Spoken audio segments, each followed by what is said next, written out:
오늘은 두려움에서 은혜로라는 제목으로 하나님의 말씀을 같이 살펴보기를 원합니다. 믿음의 식구들이요, 성도와 세상 사람들의 차이가 무엇일까요? 삶을 살아가면서 우리에게 부딪혀오는 많은 일들과 또 아픔들과 수고와 고난은 성도도 그 삶 속에서 겪어야 하고, 또 세상 사람들도 그 삶 속에서 동일하게 겪어야 합니다. 그런데 성도는 바로 예수 그리스도를 믿음으로 살아가는 것입니다. 그래서 두려움보다는 주님의 은혜로 살아가려고 하고, 또 불순종보다는 주님이 기뻐하는 믿음의 순종의 길을 선택할 줄로 믿습니다. 창세기 20장에 보면 누가 믿음의 사람인지 구별하기가 참 어렵습니다. 아브라함은 자신의 생명의 위협을 느껴 두려움 가운데 거짓말로 아내를 누이라 하다가 빼앗기는 일들을 반복하잖아요. 그런데 반대로 아비멜렉은 하나님 앞에 내가 온전함과 의로움으로 행했다, 나를 죄인과 더불어 멸하려 하시나이까? 의인을 멸하시나이까? 이렇게 묻잖아요. 표면적으로 보면 마치 아비멜렉이 믿음의 사람인 것 같고, 아브라함은 오히려 두려움 가운데 빠져 사는 세상 사람인 것처럼 보여요. 오늘 바로 이 시대를 살아가는 성도의 모습이 그런 것 같아요. 우리가 성도로서 자격이 있고 온전해서 우리를 성도로 불러주신 것이 아니라 전적으로 주님의 은혜 가운데 우리를 불러주신 줄로 믿습니다. 그래서 불완전해 보이고 반복적으로 죄에 넘어지고 깨지는 아브라함을 주님은 은혜로 부르시고, 그가 나의 사람이다, 그가 나의 선지자다, 그를 해하지 말라, 이렇게 아비멜렉에게 친히 찾아가서 말씀하시는 것입니다. 1절에 보니까 아브라함이 거기서 네게부 땅으로 옮겨갔다 이렇게 말합니다. 여기 네게부는 비가 잘 오지 않아요. 우리나라 연간 강수량이 대략 한 2,000mm 정도 되거든요. 그런데 네게부는 연간 강수량이 200mm예요. 그러니까 우리나라의 한 10분의 1 정도밖에 되지 않는 거예요. 그래서 네게부에서는 이 곡식을 키우기가 어렵습니다. 그래서 간신히 할 수 있는 게 가축을 키우는 거예요. 문제는 뭐냐면 한 번씩 가뭄이 오고 비가 내리지 않으면 가축도 먹일 물이 없는 것입니다. 그래서 1절에 보면 가데스와 술 사이 그랄의 아브라함이 거류했다 이렇게 표현하는데요. 가데스는 그 당시 오아시스가 굉장히 유명한 지역입니다. 사막의 오아시스 하면 물이 충분하다 이렇게 느낄 수 있잖아요. 그래서 아브라함도 가축을 돌보기 위해서 가데스와 술 사이에 있는 그랄 땅에 거류했던 것입니다. 그의 인간적인 판단은 틀리지 않았어요. 그래서 물이 있는 곳을 향해서 가축을 이끌고 간 것입니다. 그러면서 오늘 1절의 말씀에는 아브라함에게 여지도 두고 있어요. 그랄에 거류했다. 여기 성경 원문에 거류했다라는 단어의 의미는 내가 잠깐 여기 머물다가 간다, 이런 의미를 가지고 있는 거예요. 그러니까 여기서 물만 먹이고 또 가축이 조금 쉬어서 다시 강건하게 되면 내가 언제든지 약속의 땅으로 돌아가리라, 그런 마음을 품고 있었던 거죠. 문제가 뭘까요? 창세기 12장을 떠올려 보셔야 하는데요. 아브라함이 가나안 땅을 떠나서 기근이 심해서 애굽으로 갈 때 하지 않은 행동이 하나 있습니다. 뭐가 있을까요? 하나님께 묻지 않았어요. 근데 오늘 창세기 20장에도 보면 그랄을 향해 나아갈 때 그는 하나님께 묻지 않았죠. 또 다른 것을 보면 곳곳에서 아브라함이 움직일 때마다 하나님께 묻기를 자주 반복했던 것을 우리는 성경을 통해서 볼 수 있어요. 그리고 그가 옮겨간 곳에서 했던 것이 무엇일까요? 기억나십니까? 여호와의 이름을 부르고 제단을 쌓았죠. 그런데 지금 그랄에서는 그런 모습이 전혀 보이지 않죠. 아브라함도 알고 있는 거예요. 그란에서는 하나님을 경외하는 민족이 없어서 그곳에서는 내가 하나님을 믿는 신앙의 모습을 노출하면 오히려 피해를 겪을까 두려워하는 거죠. 또 내가 2절에 보면 이런 표현이 있습니다. 그의 아내 사라를 자기 누이라 하였으므로, 혹여 사라를 나의 아내라고 말하면 나를 죽이고 아내를 빼앗아 갈까 두려움에 사로잡혔던 것입니다. 믿음의 식구들이요, 우리는 학업을 하면서 또 일터에서 삶을 살아가면서 또 가정에서 삶을 살아가면서 두려움으로 살아가고 있을까요? 믿음으로 살아가고 있을까요?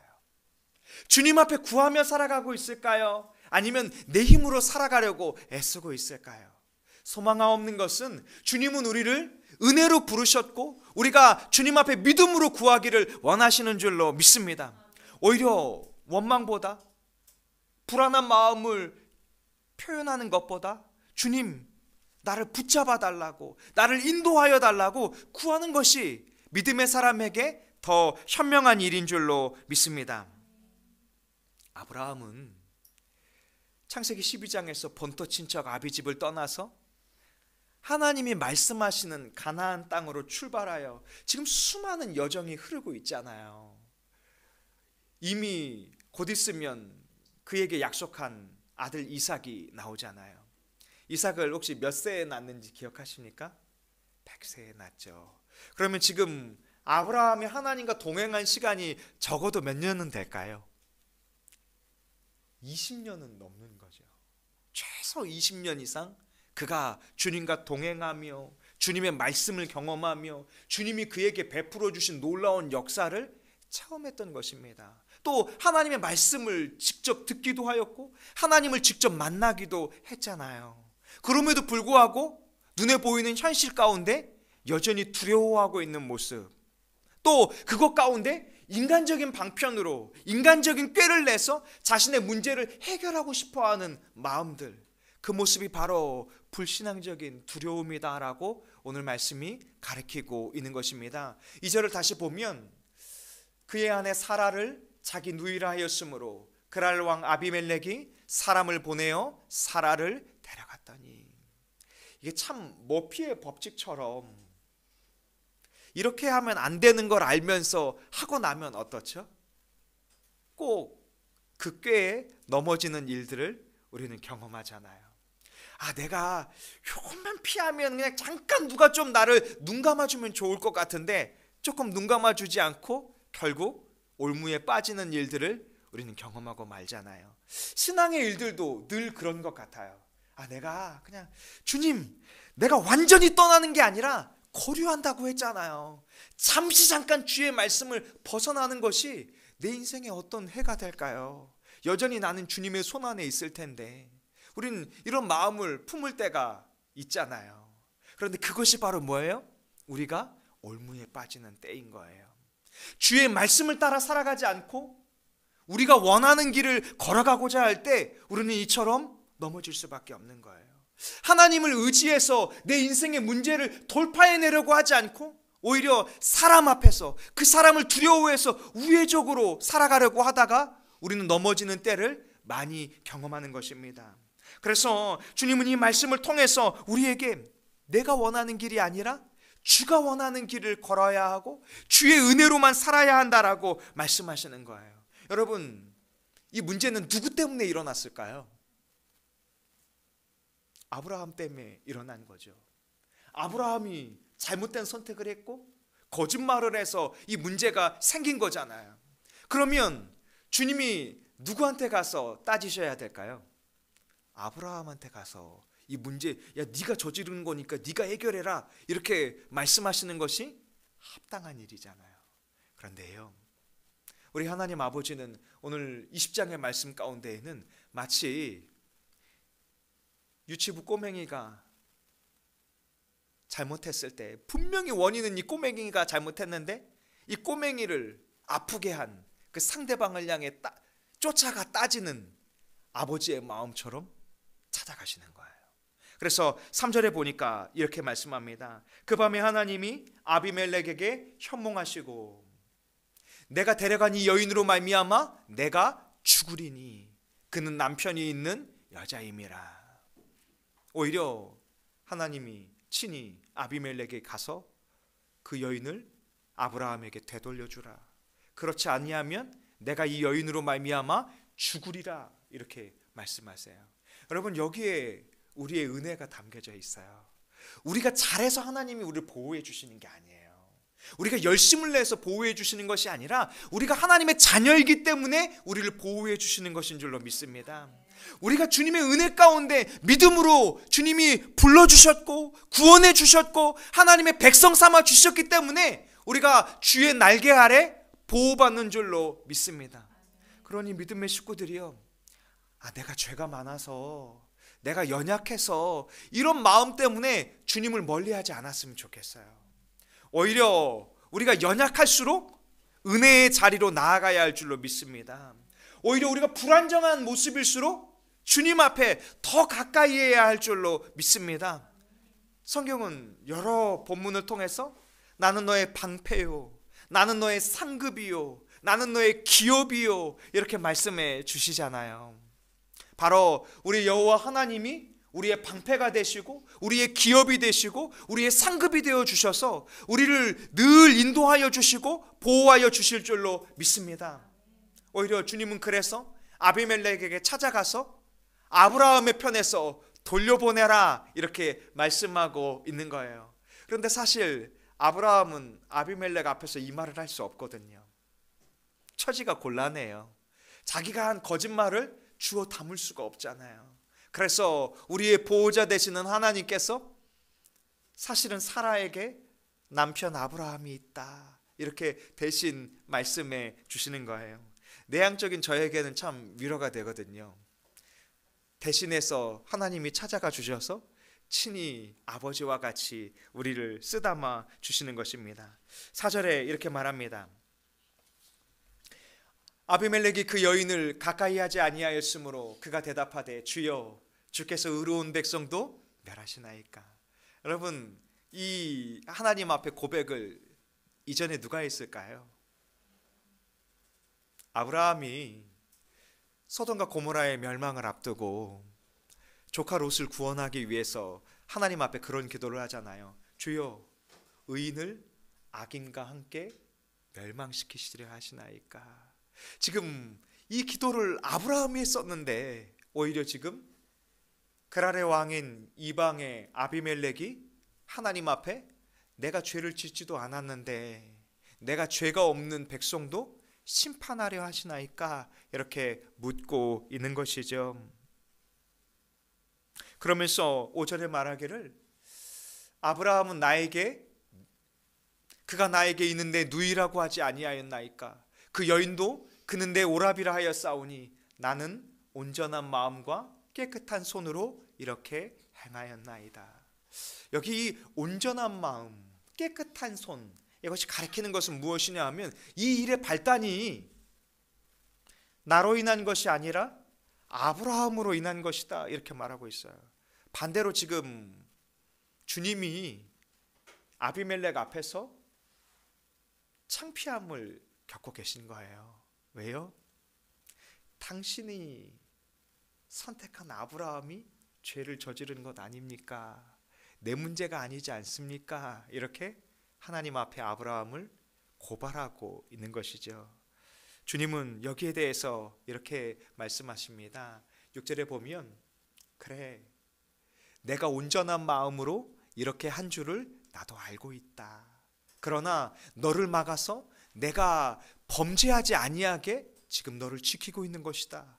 여인에게 가까이 하지 못하게 함이 바로 이 때문이다 이렇게 말합니다. 그러면서 말씀하기를 아브라함은 내 선지자라 이렇게 말합니다. 믿음의 식구들이요, 우리가 하나님 앞에 보냄받은 선지자와 같은 은혜를 입은 줄로 믿습니다. 여러분, 아브라함이 선지자가 될 만한가요? 아니면 되지 못할 것 같은가요? 자격이 있는 게 아니에요. 아브라함 역시도 어린아이와 같이 자기 일도 스스로 해결하지 못하는 연약한 모습을 가지고 있고 또 그가 선지자 하면 우린 누가 떠오르죠?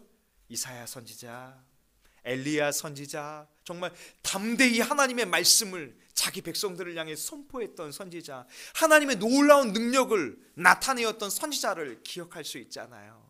그런데 오늘 이 아브라함이 선지자다라고 말씀하시는 하나님의 표현 속에서 조금 궁색해 보이잖아요. 그럼에도 불구하고 하나님은 아브라함을 향해 뭐라고 말하십니까? 그가 내 선지자다. 그가 너를 위하여 기도하리니 너를 위하여 기도하면 살겠지만 만일 내가 돌려보내지 아니하면, 아브라함이 너를 위해서 기도하지 아니하면 너와 내게 속한 자가 반드시 죽을 것이다 라고 주님이 선언하고 계신 것입니다. 믿음의 식구들이요, 우리가 세상을 향해서 믿음의 삶을 살아갈 때 이런 담대함을 가지셨으면 좋겠어요. 주님은 우리를 세상의 고아와 같이 보내지 않으셨습니다. 내 힘으로 해결하라, 내 능력으로 해결하라 이렇게 하지 않으셨어요. 선지자로 세우시고 열방을 향해서, 이방을 향해서 축복의 통로로 부르신 것은 맞지만 주의 이름으로, 주의 능력으로 그와 함께 주님이 역사해 주실 줄로 믿습니다. 그러니 선지자로서 우리는 무엇을 해야 할까요? 아브라함이 아비멜렉을 위해서 무엇을 해야 할까요? 기도해야죠.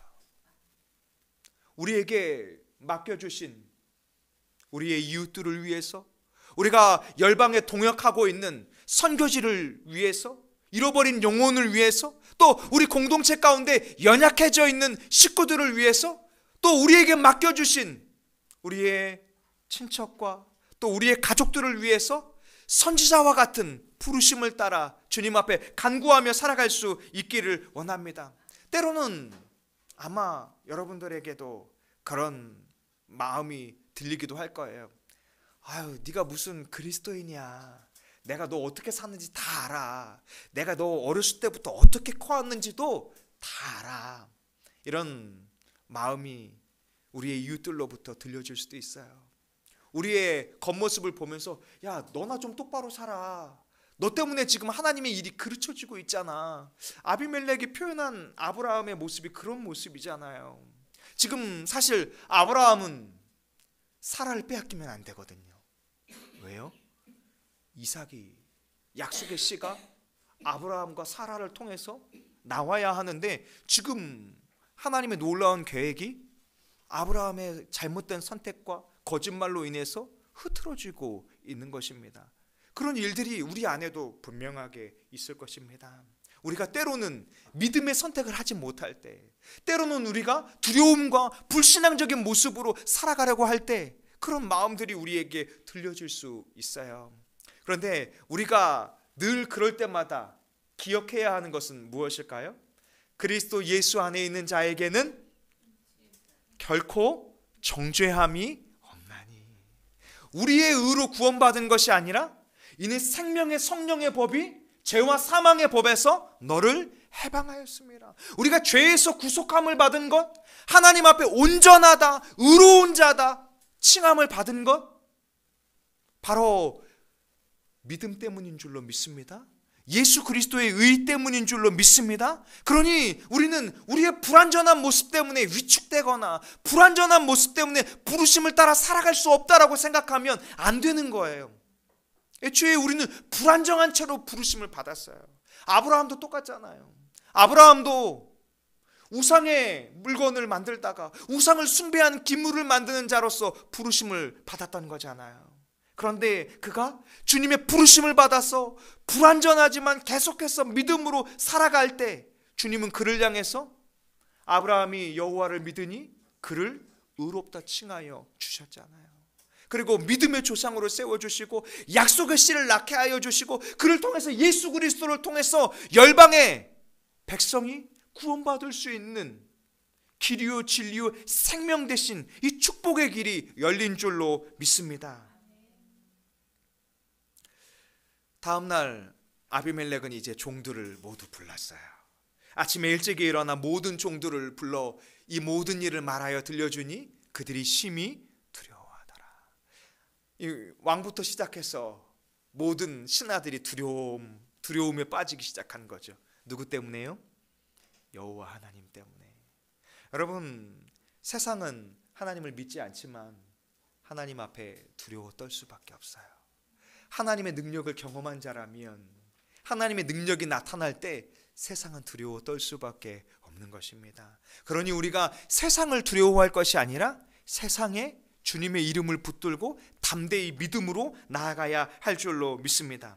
또 이제 아비멜렉이 아브라함을 불러요. 아비멜렉이 아브라함을 불러서 그에게 이르되 내가 어찌하여 우리에게 이렇게 행하였느냐.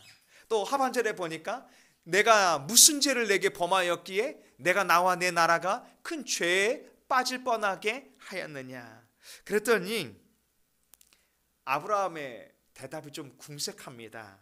11절에 보니까 아브라함이 이르되 이곳에는 하나님을 두려워함이 없으니 내 아내로 말미암아 사람들이 나를 죽일까 생각하였으며. 하나님을 두려워하지 않는 사람들에게는 하나님이 역사하지 못한다고 생각하는 거죠. 여러분, 하나님은 믿는 사람들에게만 역사하실까요? 믿는 사람과 믿지 않는 사람들 모두에게 역사하실까요? 모두에게 역사하십니다. 왜요? 애고방 바로를 통해서도 하나님의 일을 이루시잖아요. 또 우리만이 아니라 온 우주 만물의 주인 되신 주님이신 줄로 믿습니다. 그러니 우리가 하나님 믿는 사람들만 하나님이 지키시고 인도하실 거야, 이런 생각을 가지시면 안 됩니다. 오히려 내가 세상에 나아갈지라도 하나님이 나를 세상으로부터 지키시고 인도하실 것이라는 믿음을 가지고 나아가야 할 줄로 믿습니다. 그런데 아브라함이 또 한 번 궁색한 대답을 13절에 합니다. 하나님이 나를 내 아버지의 집을 떠나 두루 다니게 하실 때 내가 아내에게 말하기를 이후로 우리의 가는 곳마다 그대는 나를 그대의 오라비라 하라. 이것이 그대가 내게 베풀 은혜라 하였소노라. 여러분, 지금 아브라함이 누가 명하신 길을 가다가 이 어려움을 만났다고 고백하고 있을까요? 지금 이 모든 잘못이 하나님 때문이라는 거예요. 하나님이 나를 내 아버지의 집을 떠나서 가나안 땅으로 가게 하셨기 때문에, 하나님이 나를 두루 마치 광야를 돌듯이 빙빙 방황하게 하셨기 때문에 내가 이런 거짓말을 할 수밖에 없었다고, 내가 이런 인간적인 삶을 살 수밖에 없었다고 말하고 있는 거예요. 여러분, 이 모습은 누구를 닮았을까요? 아담과 하와가 선악을 알게 하는 나무의 열매를 먹고 이렇게 표현하잖아요. 당신이 내게 주신 이 아내 여인 때문에 내가 먹었노라고. 하와는 뭐라고 고백하죠? 당신이 만드신 뱀 때문에 내가 먹었노라고. 결국 내 잘못이 아니라 전부 뭐예요? 남 탓을 하고 있는 거예요. 그것이 바로 죄성을 가진 인간의 모습이고 우리의 모습입니다. 그러나 주님은 이렇게 역사해 주세요. 18절에 보면 여호와께서 이왕에 아브라함의 아내 사레의 일로 아비멜렉의 집의 모든 태를 닫으셨다. 아브라함이 잘못을 했느냐 안 했느냐의 문제가 아니라 아브라함을 지키시기 위해서 지금 아비멜렉, 그랄의 모든 백성들을 징계하고 계신 거예요. 그래서 더 이상 그들이 두려움에 아브라함과 사라를 사로잡지 못하도록, 하나님의 선지자를 해하지 못하도록 역사하고 계신 것입니다. 그리고 17절에 말씀하기를 이렇게 말해요. 우리 같이 한번 17절 마지막으로 읽어보겠습니다. 시작. 아브라함이 하나님께 기도하며 하나님이 아비멜렉과 그의 아내와 여종을 치료하사 출산하게 하셨으니, 그렇게 하나님은 약속하신 말씀대로 아브라함이 여호와께 기도할 때 그 모든 문제를 풀어주신 줄로 믿습니다. 오늘 우리가 주님 앞에 엎드려 구할 때 주님은 아무런 응답을 하지 않으시는 분이 아니라 우리의 기도를 통해서 주님이 놀라운 역사를 이끌어 주실 줄로 믿습니다. 우리의 삶을 통해서, 우리의 부르신 삶을 통해서 주님이 주님의 뜻을 놀랍게 펼쳐 이끌어 가실 줄로 믿습니다. 그것을 붙들고 같이 기도할 수 있기를 원합니다. 기도하겠습니다.